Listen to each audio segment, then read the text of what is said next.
যেখানে দেখো নদী, নদী কোথায় তোমাদের কি পড়ে বলো তো? এই পেজের মধ্যে নদীর গল্প, আর কিছু নেই। আমি পরের পেজে যাই, বলবে এখানে নদীর উৎস কাকে বলে, যেখান থেকে নদী সৃষ্টি হয়। যেমন এখানে একটা উদাহরণ, এটা যদি বলে গঙ্গা নদী কোথা থেকে সৃষ্টি হয়, তা বলতে হবে গঙ্গোত্রী হিমবাহের গোমুখ তুষার গুহা থেকে, এইটুকুই। এবার বলবে মোহনা মানে গঙ্গা নদী, আবার যেখানে গিয়ে নদী মিশে যায় সমুদ্রের সাথে, তাহলে গঙ্গা নদীর মোহনা তাহলে কোথায়? তাহলে আমাদের এই পশ্চিমবঙ্গের দক্ষিণে এই বঙ্গোপসাগরে গিয়ে, যেখানে তোমরা বকখালি বা ওর দিকে বেড়াতে যাও, সেখানে গিয়ে বঙ্গোপসাগরে গিয়ে পড়েছে, সেখানে গিয়ে মিশেছে, তাহলে এটা মোহনা। ওইখান থেকে শুধু একটা ওইরকম প্রশ্ন আসবে। আর বলবে যে পৃথিবীর সব থেকে বড় নদী কোনটা, দেখো নীল, এইটুকুই পড়লে, এগুলো পড়ে না, এইটুকু। তার দৈর্ঘ্যটা কত একটু জেনে, সেটা কোথায়, আফ্রিকা, ব্যাস। এইবার চলে এসো পরের পেজে। এইখানে কিন্তু একটা ভালো জিনিস মনে রাখবে কিন্তু, জল বিভাজিকা কি, এই ধারণ, নদীর ধারণ অববাহিকা কাকে বলে, এই একটা ধারণ অববাহিকা কাকে বলে, জল বিভাজিকা কাকে বলে, ভালো করে বুঝে নিও। জল বিভাজিকা কাকে বলে? পুরো বৃষ্টির জল একটু বড় থেকে আগে থেকে, এই উঁচু পাড় এখান থেকে পুরোটা বলবে জল বিভাজিকা। আর এইবার উপনদী তো শাখা নদী, এই যেমন উপনদী, আর এখানে আছে তোমার উৎস, আর ওপারে পাবো শাখা নদী, তো এর মধ্যে তো একটা পার্ট থাকে। তাই এই জল বিভাজিকা, ধারণ অববাহিকা, দুটোর মধ্যে একটা। আর আরো ওপারে পেজে আছে, আমি সেটা বলছি। যেমন এইখানে দেখো উপনদী শাখা নদী বললাম না, এই যে এর মধ্যে তোমার হাতের মতো, দেখো হাতের মতো উপনদী কি আর শাখা নদী কি। উপনদী মানে কি? যখন উৎস থেকে সৃষ্টি হয়ে যখন কোনো নদী অন্য কোনো নদীতে এসে মিশেছে, তখন তাকে এটা উপনদী বলবো। ধরো এই একটা নদী এখান থেকে বয়ে আসছিল, একটাই নদী, বয়ে আস্তে আস্তে বিভিন্ন ভাগে ভাগ হয়ে চলে গেল, মাঝখানে পলি সব এরকম করে আঙুলের মতো ভাগ হয়ে চলে গেল। তাহলে এই নদীটা বিভিন্ন শাখায় চলে গেল, তাই এটা শাখা নদী হবে। এবার হাতটা উল্টে ধরো, তাহলে বিভিন্ন নদী, অনেকগুলো নদী, অন্য নদী কোন একটা মোটা নদীতে এসে ধরে এই দুটো অংশ জুড়ে দাও, তাহলে এইটা অনেকটা বড় জায়গা, তো এইটা মেন নদী। এই নদীর জল এপারের ছোট নদী, এটা ছোট নদী, এই ছোট নদী এসে একসঙ্গে মিশে একটা বড় নদী হচ্ছে। তাহলে এই প্রধান নদীটির সাথে এসে মিশেছে এ আর এ, তাহলে এরা হবে তার কি বলো, বুঝতে পেরেছো? উপনদী। আর এটা যদি হাতটা যদি উল্টে দেবে এরকম, একটাই নদী বিভিন্ন ভাগে ভাগ হয়ে গেলে তার হয়ে যাবে কি, শাখা নদী। তো এইটা এখানে বলেছি, ঠিক আছে? তো এইবার দেখো এইখানে কিন্তু ভালো করে বুঝে রেখো, এই গোমতী, ঘরগড়া, কোশি, এগুলো সব ওই গঙ্গার কিন্তু এক একটা। এই যে নদী অববাহিকা কাকে বলে, এটা কিন্তু পার বলছি না। আবার এইখানে বলবে দোয়াব কথার অর্থ কি। দোয়াব কথার দোয়াব অর্থাৎ কি, এই যে জল বা নদী, দুটি নদীর মধ্যবর্তী স্থান যে জায়গাগুলো, এটা দেখতে হবে। আর অন্তর্বাহিনী নদী আর আন্তর্জাতিক নদী কি। অন্তর্বাহিনী নদী এমন কোন নদী আমাদের দেশের মধ্যে উৎপন্ন হয়ে দেশেই মিলিয়ে গেছে, আর বাইরে গিয়ে সমুদ্রে বা কোনো অন্য দেশের মধ্যে যায়নি, মনে করো, এটা অন্তর্বাহিনী। আর আন্তর্জাতিক নদী যেমন একটা নদী আমাদের দেশের ভিতর দিয়ে গিয়ে অন্য কোনো দেশের মধ্যেও পড়েছে, যেমন ধরো সিন্ধু নদী বা ধরো আমাদের গঙ্গা নদী বলা চলে, তাই না? এইগুলো একটা দেশের ভিতর দিয়ে অন্য দেশে, গঙ্গা যেমন পদ্মা নাম নিয়ে বাংলাদেশে গেছে, সিন্ধু যদি আমাদের দেশের থেকে হয়ে পাকিস্তানে চলে গেছে, তাই এগুলো আন্তর্জাতিক নদী। যেমন এখানে উদাহরণ দিয়ে দেওয়া আছে দু একটা। আচ্ছা, এইবার চলো ওগুলো মনে রাখতে হবে। এইখানে নিত্যবহ নদী কাকে বলে আর অনিত্যবহ নদী কাকে বলে উদাহরণ দিতে বলবে। নিত্যবহ যে নদীতে সারা বছর জল থাকে, আর যে নদী যেমন গঙ্গা নদী, আর যে নদীতে সারা বছর জল থাকে না, মাঝে মাঝে শুকিয়ে যায় কিন্তু বর্ষাকালে জল থাকে, যেমন এই যে বাঁকুড়ার গন্ধেশ্বরী, এটা খুব পরে, প্রচন্ড পরে, যে গন্ধেশ্বরী, মানে তিন চারটা অপশন দিয়ে বলে একটি অনিত্যবহ নদী হলো বলে, সেটা বা গন্ধেশ্বরী কোথায়, তখন বলতে হয় বাঁকুড়ায়, এরকম ঘুরিয়ে দেবে। এবার পরের পেজে দেখো, এইখানে কিন্তু মনে রেখো নদীর ক্ষয় কাজ, পাহাড়ে যদি পার্বত্য অঞ্চলে নদীর প্রধান কাজ কি, তাহলে শুধু এইটুকুই উত্তর দিতে হবে যে ক্ষয় কাজ। পার্বত্য অঞ্চলে নদীর প্রধান কাজ ক্ষয় কাজ। আর মধ্যগতিতে নদীর বলবে, মধ্যগতিতে নদীর প্রধান কাজ কি, বহন কাজ। আর নিম্ন গতিতে নদীর কাজ কি, সঞ্চয়। এই তিনটে কাজ আর কি। আচ্ছা, এই যে ছবিতে যেরকম দেওয়া আছে, মানুষের মতো, যে প্রথম যখন সে মানুষ যুবক থাকে, তোমাদের মতো যারা 7-এ পড়ছে, একদম তরতাজা, একদম ছটফট করে সবকিছু করে দেবো এরকম একটা ভাব, তা সেটা নদীর যৌবন, মানে উচ্চ প্রবাহ। আর মধ্য প্রবাহ ধরো আমাদের মতো, আমরা যেরকম টিচাররা ধীর ধীর শান্ত হয়ে গেছি, আস্তে আস্তে হুটহাট করে কোনো কিছুতে সিদ্ধান্ত নিই না, রেগে যাই না, বা মানে শান্ত ভেবে বুঝে শুনে সিদ্ধান্ত নিই, সেইটা হচ্ছে নদীর মধ্যগতির মতো, যেখানে এই যে পাহাড় থেকে এই সব কিছু নুড়ি কাকড় পলি বালি সব খসিয়ে নিয়ে আস্তে আস্তে নিজের মধ্যে দিয়ে বহন করে নিয়ে যাই। যেমন আমরা আমাদের সমস্ত শিক্ষা জ্ঞান ছোট থেকে যা কিছু শিখেছি নিজের মধ্যে ধারণ করে করে নিয়ে যাচ্ছি।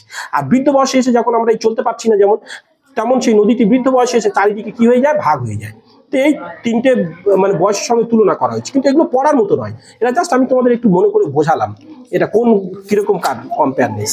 তো এইখানে পরের পেজে দেখো, এই যে ভারতের উচ্চ প্রবাহ বললাম না, গঙ্গা নদী উচ্চ প্রবাহ। এবারে উচ্চগতি ওই পর্বত সম্পর্কে, পর্বত প্রবাহে নদী কি কি কাজ করে তার ডিটেলস একটু আলোচনা করা হয়েছে। আবার সব মোট কথা নদীর কিছু কিছু কাজ, এইটা তোমরা মাধ্যমিকে যখন উঠবে, যদি তোমাদের সিলেবাস ততদিনে না বদলে যায়, তাহলে তোমাদের কিন্তু ভূগোলে এ নিয়ে বড় আলোচনা আছে। যেমন আই আকৃতির উপত্যকা, আই আকৃতির উপত্যকা কি জানো? ধরো তুমি একতাল কাদা নাও, এখানে রেখে দাও, এখানে রেখে দাও, দিয়ে তার মধ্যে এরকম আঙুল দিয়ে চেপে চেপে এরকম করে বড় গভীর করে দাও, তাহলে সেইটা এই আঙুলটা যেটা ওর মধ্যে চাপ চাপ দিলে পুরো ইংরাজি অক্ষর কি আয়ের মতো দেখতে হলো না? পাহাড় থেকে ঠিক নদী যখন ওরকম ভাবে নিচে নেমে আসবে, ওই রকমই সামনে পাশে কোথাও যাবে না, সে সামনে যাই পাবে শক্ত পাথর কি নরম পাথর সব ভেঙে তছনছ করে ক্ষয় করে নিয়ে চলে আসবে। তো সেটা হচ্ছে আই আকৃতির উপত্যকা। এবার ওই উপত্যকার ভিতর দিয়ে ধরো এইটা এখন ভি হয়েছে, আগে কিন্তু আই ছিল।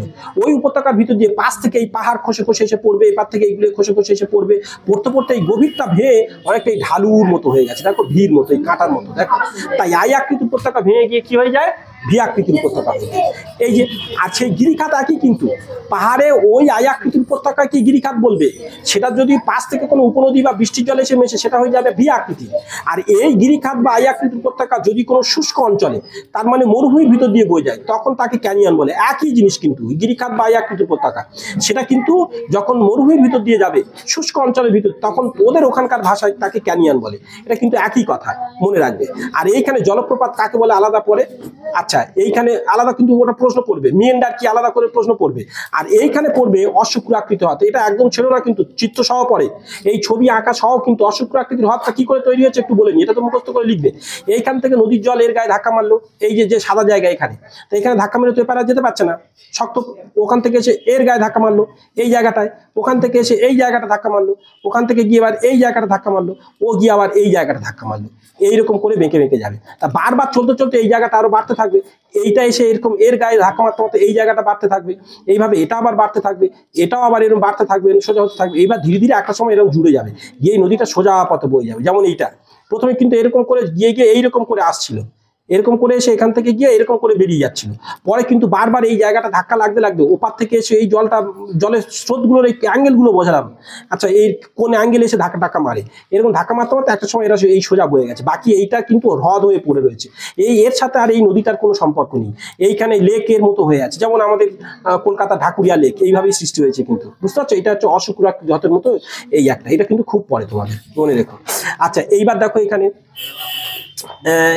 ওই নদীর উচ্চগতি নিম্নগতিতে কি কাজ করে সেটা একটা সুন্দর করে দেওয়া আছে, একটু দেখে রাখবে, এমসিকিউ দিতে পারে। এইখানে যেটা তোমরা পড়বে, এইখানে প্লাবন ভূমি, এইখানে একটা কিন্তু আবার একটু টিকা মতো দিয়ে দেয়, প্লাবন ভূমি কি, বদ্বীপ কি। এই যে বদ্বীপকে দেখতে অনেকটা কি, এখানে একটা শর্ট কোশ্চেন হবে, ডেল্টা বয়ের মতো, এটা গ্রিক অক্ষর ডেল্টা মাথা, আমাদের যেমন বয়ের মাথা এরকম দিলে ব হয়ে যায়, সেটা মাত্রাহীন ব দেখতে হয় বদ্বীপ, এটা একটা পড়বে। আচ্ছা, এইবার আমরা নদী, তোমাদের তার মানে কি দুটো বললাম, এবার নদীর ক্ষেত্রে এখানে দেখো, নদী ও মানুষের এখানে কিছু কিছু প্রভাব দেবে আমাদের জীবনে, কতখানি প্রভাব। এইখানে একটা দেখো, বিভিন্ন সভ্যতার কোন সভ্যতা, এখানে একটা এমসিকিউ দিয়ে দেবে যে কোন নদীর তীরে কোন সভ্যতা গড়ে উঠেছিল, এইটুকু একটা দেখে নেবে। আচ্ছা, পরের পেজে দেখো, এই ছকটা কিন্তু এই যে করে রেখেছি, করে নেবে। এটা কিন্তু খুব এর মধ্যে এমসিকিউ ভীষণভাবে 100% এর মধ্যে এমসিকিউ দেওয়ার জায়গা, এটা পড়বে কিন্তু মনে রেখো। এরকম ছক করে দেবে না, কিন্তু এইগুলো পড়বে। যে নদীতে সারা বছর জল থাকে তাদের কি বলে, তাহলে নিত্য এরকম করে ওইগুলো মনে রাখবে।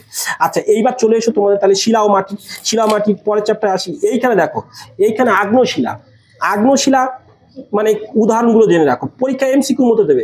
এই যে বলবে যে গ্রানাইট না, তাহলে বলবে গ্রানাইট একটি কি ধরনের শিলা, তোমার তখন বলতে হবে এটা আগ্নেয়শিলা, ব্যাসাল্ট, এইগুলো, তাই না? আচ্ছা, তোমরা একটা প্রশ্ন আমি তোমাদের বলি তো, রেল লাইনের যে মানে রেল লাইন পাতা হয়, সেখানে যে পাথর পড়ে থাকে সেগুলো কি গ্রানাইট না ব্যাসাল্ট? ভালো করে জেনে আমাকে বলবে, ওটাই পরীক্ষায় পড়বে। আচ্ছা, এইখানে শুনে নাও, পাললিক শিলা এবার লক্ষ্য করো কিভাবে সৃষ্টি হয়েছে, পলি জমে জমে সৃষ্টি হয়েছে। এখানে বেলে পাথর, কাদা পাথর, এইগুলো যেগুলো ঘর বাড়ি হয়, চুনা পাথর অনেক কাজে লাগে, এইগুলো দিয়ে। আর রূপান্তরিত শিলা কি করে, এই ছকটা যেমন ছেলেরা করে রেখেছে, এটা একটু দেখে দেখবে। পাললিক শিলাগুলোর বৈশিষ্ট্য কি, কোনগুলো। আচ্ছা, এইখানে দেখো, শিলা থেকে মাটি হয় কি করে, এইটা পরীক্ষায় পড়বে। আর শিলা মাটি সৃষ্টির নিয়ন্ত্রক, বড় কোশ্চেন, হয় এইটা দেবে, তা নাহলে এইটা দেবে, দুটোর মধ্যে। শিলা থেকে মাটি কি করে হয় এটা বলবে একটা, 2 নম্বরে, এটা 4 নম্বরে দিয়ে দিতে পারে, মাটি সৃষ্টির নিয়ন্ত্রকগুলো কি কি। তো যাই হোক, আমাদের ছেলেদের যখন আরো এই দুটো পয়েন্ট আছে ওখানে, আমাদের ছেলে যখন এক্সাম নিয়েছিলাম এই প্রশ্নটাই তোমাদের দিয়েছিলাম এখানে। আর মাটি দিয়ে বিভিন্ন, এবার জলদূষণ তোমাদের তো হবে না, আমরা এবার আঞ্চলিকে চলে যাবো।